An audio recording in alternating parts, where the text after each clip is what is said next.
Eu sou professora e por 20 anos eu trabalhei, né, atuando em diferentes áreas da educação, mas desde quando meu filho nasceu, que hoje ele tem 8 anos, Deus tem tocado no meu coração, que a minha principal função era educar o meu filho para um plano especial que Deus tem para nós adventistas, que é de preparar as crianças para dar a terceira mensagem angélica. Eu acredito, Deus me revelou, não foram outras pessoas que falaram, mas a partir da nossa profetisa, né, Ellen White, eu entendo que nós precisamos preparar nossos filhos como João Batista. Então você educa seu filho em casa? Sim, porque eu entendo que o meu chamado é de Isabel. E eu deveria parar de trabalhar para me dedicar exclusivamente para a formação do meu filho.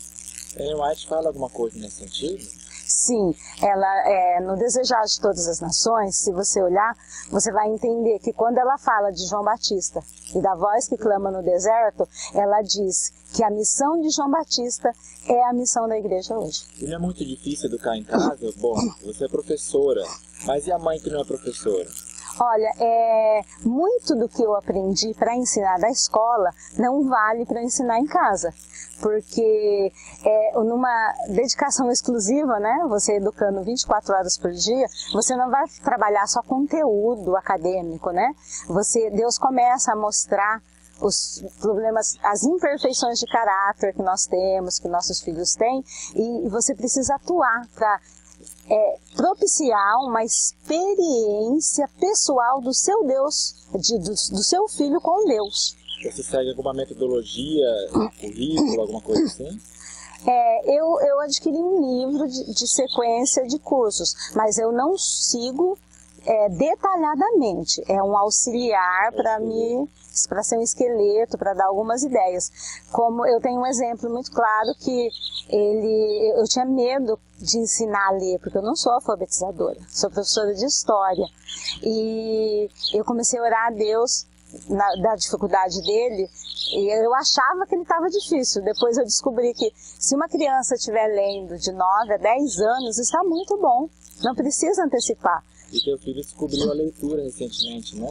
Então, aí eu comecei a orar a Deus o que fazer. Deus falou, esquece os cadernos, esquece a sequência dos currículos e vamos ler. Você não quer aprender a ler? Se ele vai aprender a ler, vamos ler. Porque ele aprende sozinho, daí. E aí nós peguei leitura bem simples, livrinhos de historinhas bíblicas, e nós ficávamos fora o culto, né, que a gente trabalha leitura no culto, nos cultos familiares, né, na meditação pessoal dele, mas ele lia e eu ia corrigindo, e dentro da dificuldade dele, por exemplo, ele não entendia o PLA, que é PL. Aí que eu falava, então eu explicava para ele que o P e o L e o A tem som de plá, então tem o plá, play, aí nós íamos para o caderno só para ensinar esse detalhe. E em novembro eu parei, falei, agora é férias, vamos descansar, e ficou só pelo ponto dele. Em fevereiro ele sozinho despertou para a leitura. Ele está lendo assim, praticamente como um adulto, ele sabe achar as leituras, o índice da Bíblia, ele sabe buscar, ele explica o que ele está lendo, ele conta. Então eu estou muito feliz com o crescimento e a autonomia dele. Então a educação domiciliar está de mãos dadas com a vida no campo. Sim, eu vejo assim, por exemplo, eu já vi uma explicação, uma orientação do pastor muito interessante, quando eu estava em dúvida, Deus usou, um sermão que chama Explicações Proféticas, que para quem tem dúvida assiste para entender. Está no YouTube. Quem que é? Do Diego Silva, Explicações Proféticas. E entender que Deus é o provedor e Deus vai nos orientar, né? Então, não tem um método preciso. Você precisa que Deus revele como é a personalidade da sua criança, e a cada passo Deus vai orientando. E do que vocês vivem lá no campo? Olha, o meu marido é marceneiro, então eu deixei pedir demissão do meu trabalho.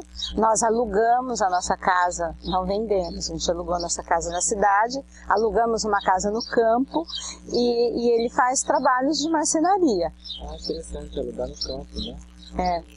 E então, ele trabalha de marceneiro, mas tem clientela lá, como é que foi? No começo, realmente, a pessoa não conhece ninguém.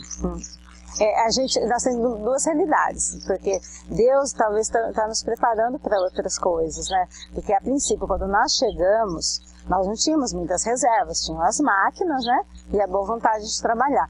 E, imediatamente ele conseguiu um grande trabalho, né? Então o semestre passado, no ano passado, de setembro a fevereiro desse ano, ele teve bons trabalhos, deu para nós acertarmos todas as coisas, né? Ficar direitinho. Mas agora ele está pegando só pequenos serviços, não tem a clientela da cidade. Mas Deus está nos ensinando a viver com menos. É esse o propósito de Deus. Interessante. Então, mais importante que preparo acadêmico é a preparação do caráter, né? É isso que eu percebi assim na sua entrevista aqui. E indo para o campo pela fé mesmo, avançando o que Deus mandou. E vocês estão contentes por ter dado esse passo? Sim, Deus nos tem revelado que se busca primeiro o reino de Deus e a sua justiça, e as demais coisas serão acrescentadas. E qual é o último conselho que você dá para as mães que às vezes têm medo de dar esse passo, que acham que não está preparada, que não é professora? Então, primeiro, ela tem que sentir o chamado de Deus, sentir que essa é a missão. E ter certeza que Deus está acompanhando. Então, se Deus está acompanhando, nós vamos temer o quê? Se Deus é por nós, quem será que é? Com certeza. Muito obrigado, Inês, que Deus te abençoe.